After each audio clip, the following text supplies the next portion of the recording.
Tidak ada yang menjadi milikmu. Di sini semuanya milik Yang Maha Kuasa, Allah. Kau hanyalah makhluk yang selalu memperdaya manusia dengan iming-iming kekayaan. Hahaha. Bukan aku yang datang untuk meminta, tetapi mereka yang datang kepadaku untuk meminta. Fatma adalah hambaku dan calon bayi yang ada di perutnya itu adalah calon tumbalku. Dan kau lebih baik kau jangan ikut campur. Hahaha. Tawa siluman kuda itu menggema.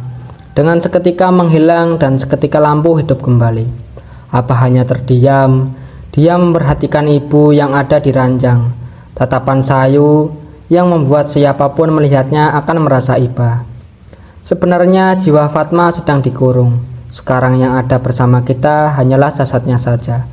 Beginilah akibatnya kalau kita menduakan Allah.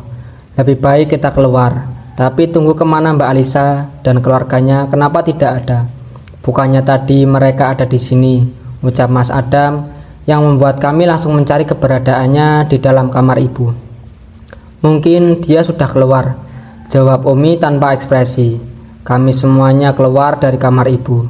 Malam ini Abah sama Umi kami suruh nginap karena harus juga sudah malam. Aku masuk ke kamar membersihkan diri. Setelah itu melaksanakan sholat. Mas Adam masih di luar ngobrol sama yang lain. Begitu aku sholat, tiba-tiba pintu jendela terbuka dengan bersamanya suara petir dan angin yang kencang. Aku terkejut dan berjalan perlahan menghampiri jendelaku untuk menutupnya. Belum sempat aku menutup jendela, di perutku ada sebuah tangan yang menyentuh dan seakan memelukku dari belakang. Kulihat tangan yang berwarna pucat penuh darah membuat aku menjerit. Yang seketika terdengar mereka yang di luar pintu digedor dari luar sambil memanggil namaku. Aku ingin membuka pintu, tetapi langkahku terhadang sosok wanita berambut panjang memakai baju berwarna hitam. Dengan wajah yang seram, dia menyeringai kepadaku. Hihihihi, aku seneng, ambune wangi saka cabang bayi munduk. Aku ora sabar ngenteni. Aku suka bau harum cabang bayimu. Aku tidak sabar untuk menyantapnya. Hihihihi. Gema tawanya. Metu saka kene, yen ora aku bakal mecut sampean. Keluar dari sini atau aku akan menjambukmu. Ucap sosok yang tiba-tiba hadir di depanku dengan menggunakan sorban putih dan baju putih. Siapa sing kurang ajar, kok wani ganggu kesenanganku? Siapa yang berani mengganggu kesenanganku? Dheweke iku keturunanku. Yen kowe arep slamet aja nganggu dheweke. Dia itu keturunanku. Kalau kamu mau selamat, jangan ganggu dia. Makhluk itu menghilang dan sosok yang berpakaian juga seketika menghilang juga. Seketika penglihatanku gelap dan aku terjatuh pingsan. Bertatapan dengan itu pintu kamar terbuka. Mas Adam berteriak memanggil namaku dan langsung memelukku tubuhku. Aku mengerjakan mataku. Perlahan aku menemui kesadaranku. Kulihat Mas Adam tidur di sampingku sambil memegang tanganku. Merasa ada pergerakan dariku, Mas Adam terbangun dan langsung memelukku. Alhamdulillah, kamu sudah sadar sayang, ucap Mas Adam yang membuatku bingung. Mas, ini di mana? Dan aku kenapa? Kita di puskesmas sayang. Semalam kamu pingsan karena khawatir kamu kenapa-napa. Kami membawamu ke sini. Sebentar ya Mas, panggilin dokter dulu.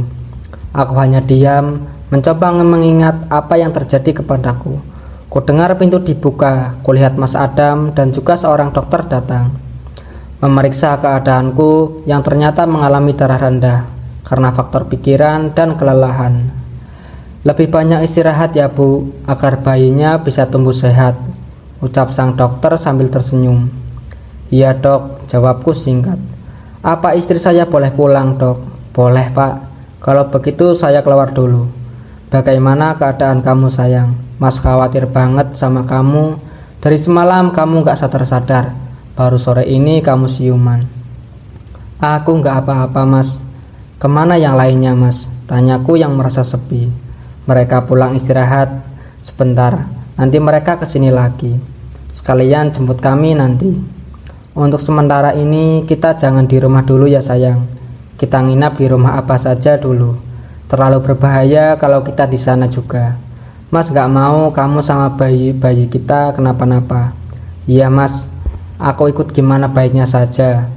Aku juga takut bayi kita kenapa-napa. Apalagi ini sudah masuk ke 6 bulan.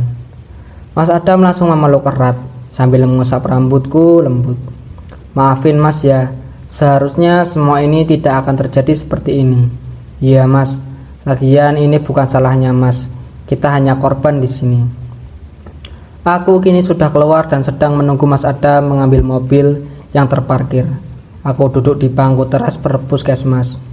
Hari sudah lumayan sore. Tanpa sadar, pandangan menatap sesosok anak kecil yang sedang berdiri di bawah pohon beringin yang sangat rindang di samping puskesmas. Raut wajahnya yang pucat menandakan kalau dia bukan manusia. Aku menjadi heran, kenapa sekarang aku semakin sering melihat makhluk tak kasat mata. Jangan suka melamun sayang, ucap Mas Adam yang membuatku terkejut. Ih mas, aku jadi kaget. Udah ambil mobilnya, kita jalan sekarang. Yuk mas, takut kemalaman. Mas Adam mengiringi aku berjalan, membukakan aku pintu dan masuk ke dalam mobil. Kubuka kaca mobilku, lihat anak kecil tadi terus saja menatapku. Tapi kali ini tatapannya cukup menakutkan.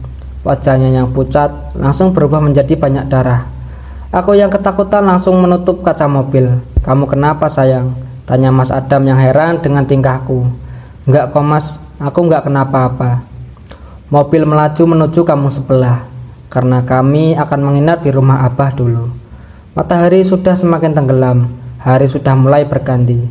Sepanjang jalan kami hanya saling diam. Sebelum ke kampung sebelah, kami harus melewati jalan yang sepi. Jalan ini dipenuhi tumbuhan jagung yang sangat luas, karena emang banyak kebun jagung warga di daerah sini. Dan juga emang belum ada rumah warga di sini, karena ini perbatasan kampung. Kok terasa lama ya mas sampainya? Tanyaku yang heran. Kenapa terasa lama kami di perjalanan? Padahal kamu suamiku dan Abah tidaklah terlalu jauh. Udah, kamu sekarang istirahat saja. Jangan lupa berdoa dalam hati supaya kita selamat sampai tujuan. Iya mas, sambil menurunkan kursi mobil agar bisa sambil rebahan. Aku berdoa dalam hati, sedangkan Mas Adam menghidupkan MP3 mobil memutar ayat-ayat suci Al-Quran. Akhirnya kami pun sampai. Hari sudah semakin beranjak malam. Abah dan Umi menyambut kami dengan hangat. Kami masuk dan duduk di ruang tengah rumah Abah. Abah sekilas memperhatikan wajahku yang nampak pucat. Apa kamu sudah beneran sehat, Nduk? Tanya Abah. Alhamdulillah sudah Abah, jawabku sambil tersenyum. Sekarang lebih baik kita langsung makan saja, mumpung makanannya masih hangat. Habis makan baru istirahat, ujar Umi sambil mengusap punggung tanganku. Kami semua menikmati makanan dengan hikmat. Masakan Umi emang enak, tidak pernah berubah sama waktu aku masih di pesantren dulu. Kami saling mengobrol sambil makan. Setelah selesai makan, Umi mengantarkanku ke kamar. Aku dan Umi masuk ke kamar, disusul dengan Mas Adam yang membawa pakaianku dari rumah sakit. Kamu istirahat yang banyak, agar tidak lemas lagi. Di sini kamu aman, Dok. Iya, Umi. Terima kasih, Umi, sudah mau menolong kami. Kalian itu bukan orang lain. Bapaknya Adam itu masih sepupu Abah. Jadi wajar kalau kita keluarga harus saling menolong. Mendengar omongan Umi, aku langsung memeluknya, dan Mas Adam hanya melihat saja sambil duduk di teras dekat jendela. Lain di rumah Umi, lain lagi di rumah mertuaku. Damar, anaknya Mbak Alisa, menjerit dan juga merintih kesakitan. Bapak mertua, Anita, Wisnu dan juga Mbak Alisa dan Mas Danu dibuat panik. Kenapa Damar Alisa? Tanya dia bisa menjerit kesakitan seperti ini. Ucap bapak mertuaku yang kasihan dan heran. Tidak tahu pak, tadi dia tidur siang, pas bangun-bangun tiba-tiba langsung teriak, bilangnya kalau badannya sakit semua. Apa kita bawa ke dokter saja? Takutnya Damar kenapa-napa mbak. Kami akan membawanya pergi berobat. Tolong jaga Dela, karena Dela tidak pernah jauh dari Damar. Mas Danu dan Mbak Alisa membawa Damar pergi, yang tidak tahu pergi ke puskesmas atau ke lain. Sedangkan Dela, kembaran Damar, menangis melihat orang tuanya dan kakaknya pergi tanpa dirinya. Cup, Anak cantik, jangan nangis ya. Mama sama papa cuma bawa Kak Damar berobat sayang, ucap Anita yang menenangkan keponakannya. Aku mau ikut tante, aku mau ikut, rengek Della. Iya, nanti ya, tunggu mama sama papa pulang. Alisa dan Danu pergi membawa Damar ke sebuah rumah yang ada di dalam hutan, tidak jauh dari kampung mereka. Mereka terlihat sangat tergesa-gesa, takut terjadi sesuatu kepada putranya. Nyai, Nyai, tolong kami Nyai, teriak Alisa memanggil seseorang dengan sebutan Nyai. Glek, pintu sebuah rumah terbuka sendirinya.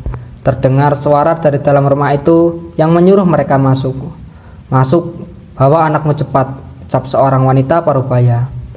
Alisa dan Danu membawa putranya masuk ke dalam rumah itu dan membawanya ke dalam sebuah kamar yang penuh dengan sesajen untuk ritual. Tolong putra saya Nyai, ucap Alisa sambil memeluk putranya. Menjauhlah, biar aku melumuri darah ini ke tubuhnya. Mereka hanya melihat dan sambil saling berpegangan tangan, menyaksikan apa yang wanita parubaya itu lakukan. Pergilah, cari rambut seorang bocah yang seumuran dengan anakmu. Bawa ke sini rambutnya. Sekarang Nyai. Iya, sekarang. Kalau tidak, nyawa anakmu akan kembali ke asalnya. Mendengar itu, Alisa dan Danu segera meninggalkan rumah itu dan pergi mencari anak kecil yang seusia anaknya. Kemana kita akan mencari anak kecil itu, Mas? Sedangkan hari sudah malam. Kalau kita cari di kampung pasti sudah pada tidur. Mas juga bingung. Kita coba saja berjalan terus, siapa tahu ketemu anak kecil. Sepanjang perjalanan tidak mereka temui anak kecil. Mereka hampir saja putus asa sampai akhirnya mereka menuju pada keramaian. Nah, di sana ramai Mas. Sepertinya lagi ada pasar malam. Iya, takdir masih berpihak pada kita Alisa. Semoga di sana kita bisa menemukan anak kecil. Mereka menghentikan mobil mereka di parkiran.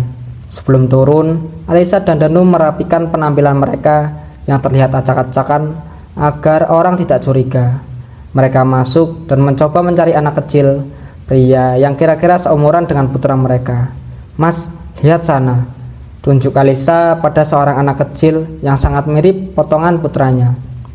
Kita ke sana sambil berjalan mendekati anak itu. Alisa dan Danu membeli gulali untuk menarik perhatian anak itu. Hai dek, lah kok sendirian, orang tuanya mana? Tanya Alisa dengan lemah lembut. Ibu sama bapak lagi makan di kantin itu tante, jawab anak kecil itu dengan polos. Oh, ini tante ada gulali, kamu mau enggak? Mau tante, tapi beneran untuk aku. Iya untuk kamu. Danu yang sudah bersiap mengeluarkan gunting untuk memotong rambut anak itu tanpa disadari oleh orang yang ada di sekitar situ.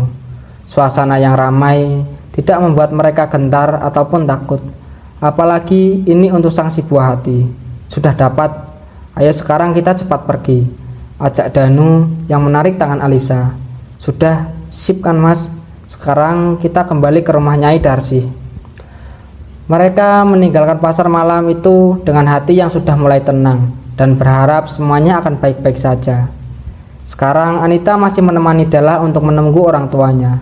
Dek, coba ajak Della tidur dulu, siapa tahu dia sudah mulai ngantuk.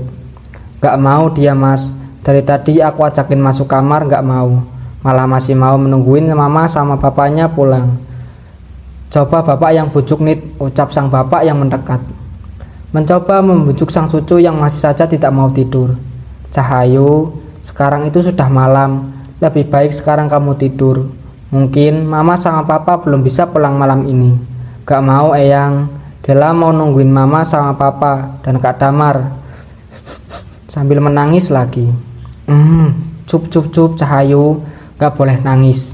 Gini deh, Eyang janji nanti kalau mama sama papa dan Kak Damar sudah pulang, Eyang bangunin.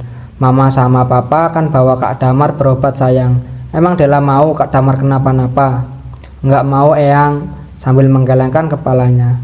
Kalau enggak mau, sekarang Della tidur.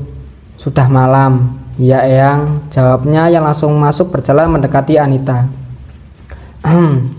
Kita tidur di kamar tante saja ya. Kasihan kalau kamu sendiri di kamar atas. Iya tante. Anita langsung membawa Della ke kamar untuk ditidurkan, sedangkan Wisnu dan bapak mertuanya masih duduk di ruang tengah rumah itu. Pak, Apa tidak sebaiknya kita telepon Mbak Alisa, tanya bagaimana keadaan Damar? Ini sudah 2 jam, siapa tahu Damar sudah ditangani. Nomornya nggak aktif wis, tapi Bapak sudah coba menghubungi mereka. Aneh ya Pak, perasaan nggak terjadi apa-apa, tapi kok Damar bisa teriak kesakitan kayak gitu. Bapak juga nggak tahu wis. Oh iya, Pak, kabar Mbak Cinta bagaimana? Tanya Anita yang baru keluar dari kamarnya setelah menidurkan Della. Kata masmu tadi dia sudah baikan. Sekarang mereka sudah di rumah Abah Amar. Emang Della sudah tidur dek, kamu tinggalin gitu? Tanya sang suami. Sudah mas, begitu baring langsung tidur. Kita juga sebaiknya tidur. Sudah malam, kita tunggu besok saja kabar dari mereka. Bapak juga mau masuk, kasihan ibumu sendiri. Omongan sang bapak hanya disautin dengan anggukan kecil dari Anita dan Wisnu. Mereka sekarang masuk ke kamar masing-masing. Lain halnya dengan Mbok Imah yang dari sebelum kejadian Damar histeris, dia tidak keluar-keluar dari kamarnya sama sekali. Tidak tahu apa yang dia lakukan dalam kamarnya itu. Ini Nyai rambutnya, ucap Alisa sambil menyerahkan rambut anak kecil yang mereka ambil tadi. Ambilkan aku ayam cimahi di belakang sana, ucap Nyai Darsi yang langsung dilaksanakan Danu. Sambil mengucapkan mantra-mantra, Nyai Darsi menaburkan bunga di dalam air yang diletakkan di dalam kendi. Tidak lama kemudian, Danu datang membawa ayam cimahi itu dengan menyerahkannya kepada Nyai Darsi. Kalian bisa keluar, biarkan aku mengobati putra kalian, kata Nyai Darsi sambil melirik ke tubuh Damar yang tidak sadarkan diri itu. Baik Nyai, sahut Danu sambil berjalan keluar kamar bersama Alisa.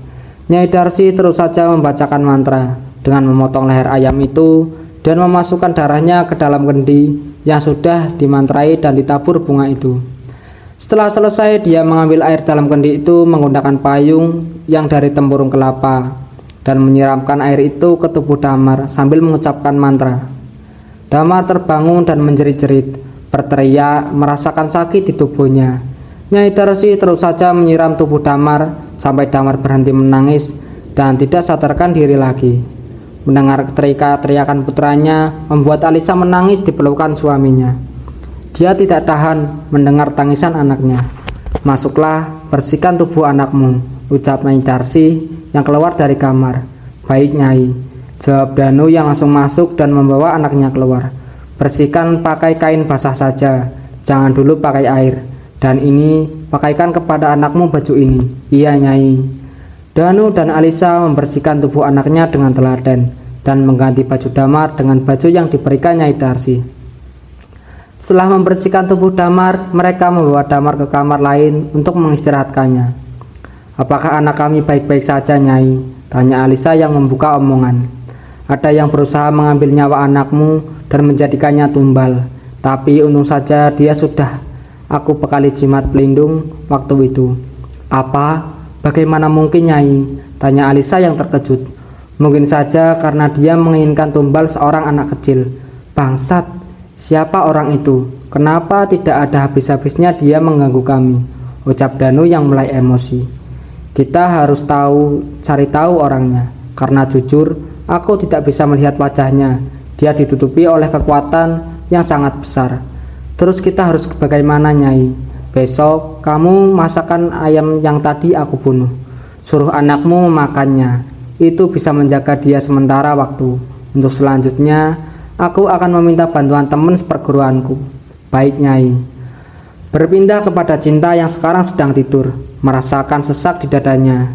Dia terbangun dan mencoba menormalkan pernafasannya, tapi tidak bisa. Kenapa ini? Kenapa sesak sekali? Ucap Cinta yang berbicara sendiri, merasa seperti sesuatu yang akan keluar dari tubuhnya.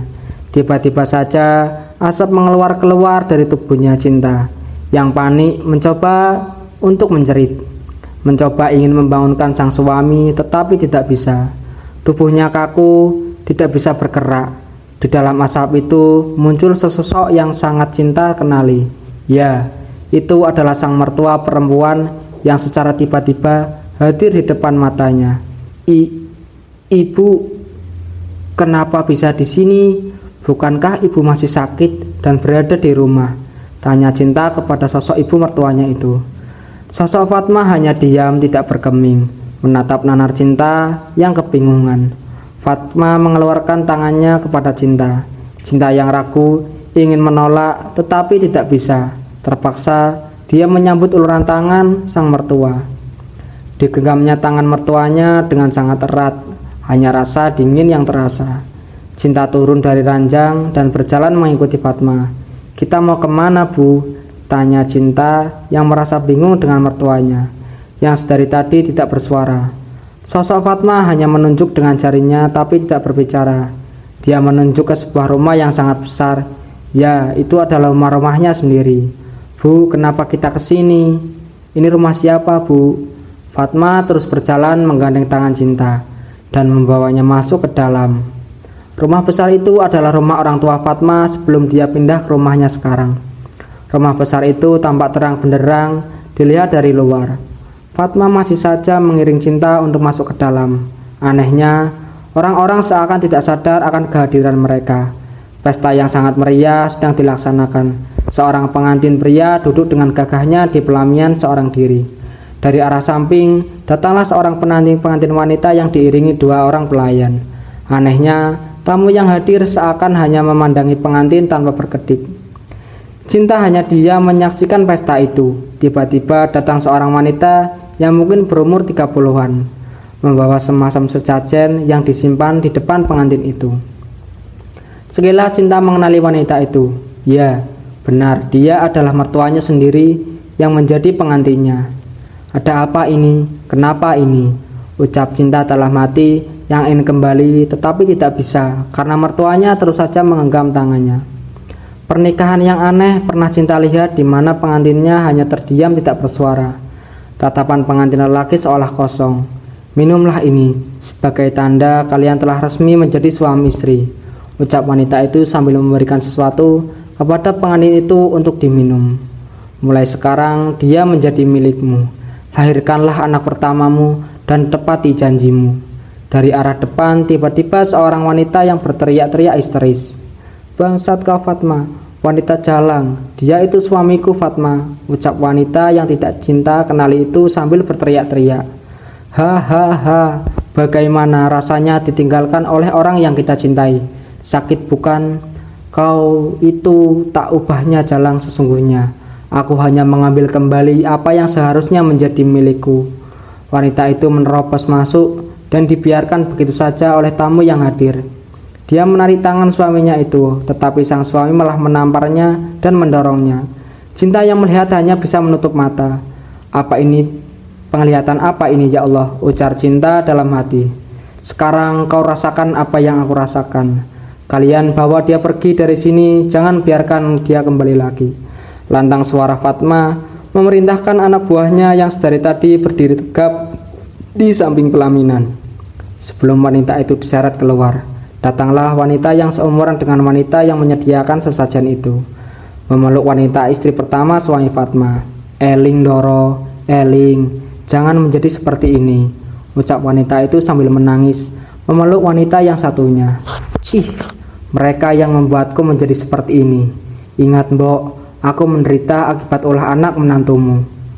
Dan kau sendiri tahu, aku sangat mencintai putramu. Tetapi kau menikahi dia dengan wanita jalang itu. Alam sendiri yang memilihnya menjadi istrinya. Murni tidak bersalah Doro Fatma. Aku tidak mau mendengar kau bawa dia pergi atau dia akan aku bunuh," ucap Fatma dengan lantang. Cinta hanya mematung menyaksikan kejadian itu. Melihat dengan jelas, wanita yang bernama Murni itu sangat mirip dengan Mbok Imah. "Sudahlah Fatma, lebih baik sekarang kau masuk ke dalam membawa suamimu. Biar mereka Mbok yang tangani. Nikmatilah malam pengantinmu." "Hahaha," ucap wanita itu yang bernama Sumi. Fatma masuk ke dalam membawa suaminya. Mereka berjalan beriringan. Seketika teriak memilukan wanita yang bernama Murni itu terdengar lagi meratapi nasibnya. "Kaulah dalang dari semua ini Sumi. Kalau saja kau tidak menghasut Doro Fatma, dia tidak akan menjadi seperti ini. Seharusnya kau senang Ana, bahwa kau memiliki menantu yang kaya raya seperti Fatma. Kalian tidak perlu lagi hidup miskin. Cuy, ora sudi aku menikmati harta kekayaan yang dihasilkan dari pesugihan. Kalian hanyalah iblis. Hahaha. Kita lihat saja sampai mana kalian bertahan. Seketika para tamu undangan itu berubah menjadi menyeramkan. Cinta yang tidak tahan lagi menyaksikan makhluk-makhluk itu berusaha melepaskan tangannya dan berteriak. "Sayang, bangun sayang, kamu kenapa?" panggil Adam yang khawatir melihat istrinya teriak dalam tidurnya. "Ambilkan Abah air Umi, sekarang." Umi Aisyah berlari kecil menuju dapur mengambil air. Begitu air sudah diambil dan diserahkan ke Abah, Abah langsung membacakan doa-doa dan langsung mengucapkan ke wajah Cinta. Dengan seketika Cinta langsung terbangun dan terkejut. Ternyata dia sudah berada di kamarnya. "Kamu kenapa, Nduk?" tanya Umi yang khawatir dan sambil mengusap kepalanya.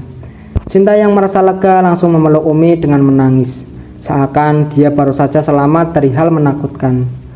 Adam tanpa berani berkomentar hanya diam saja sambil menatap iba kepada istrinya, mengusap lembut kepala sang istri. Cinta yang menyadari langsung berbalik meleluk suaminya. "Kamu kenapa sayang?" "Mas kaget ketika kamu tiba-tiba bangun dan tiba-tiba berkeringat sambil gelisah dan teriak-teriak kayak gitu."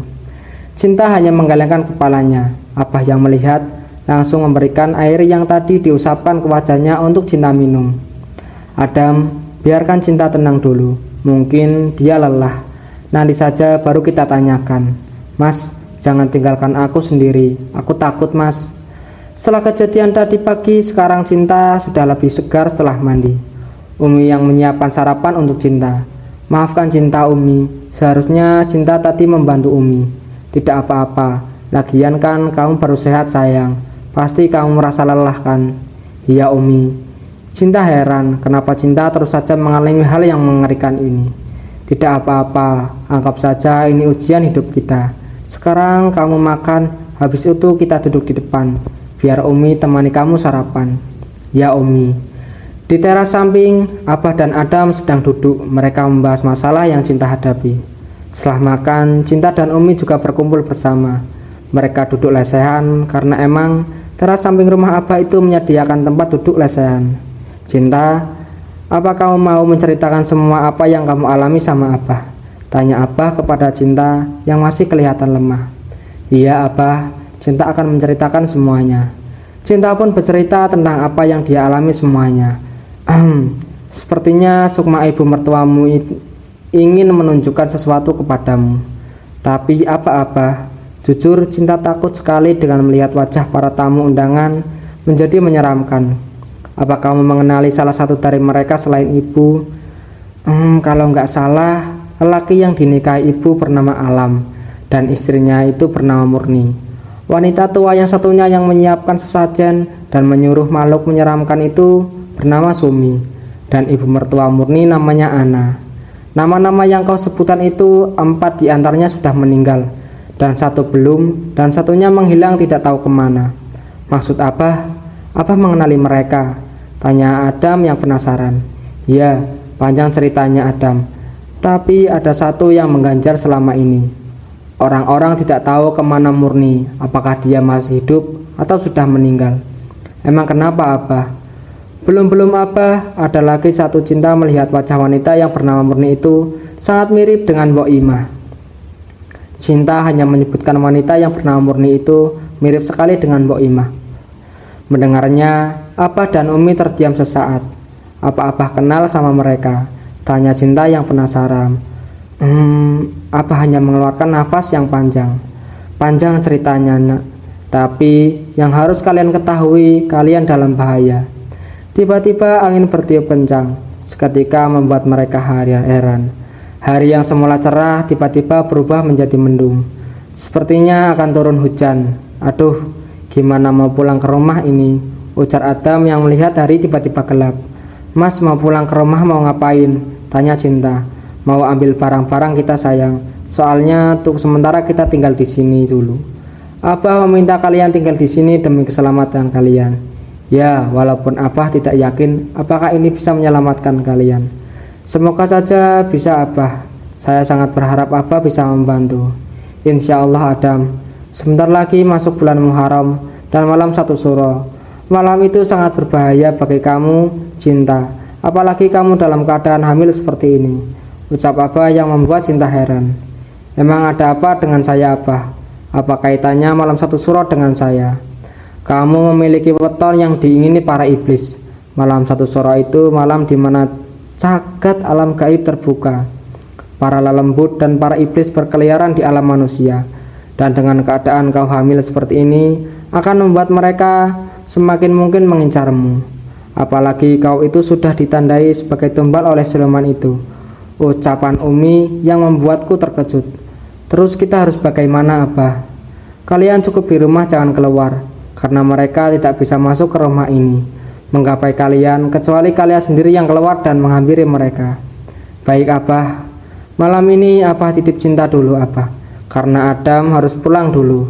Selain mengambil barang-barang, semalam Bapak juga hubungi kalau anak Mbak Alisa sedang sakit dan sekarang dibawa berobat.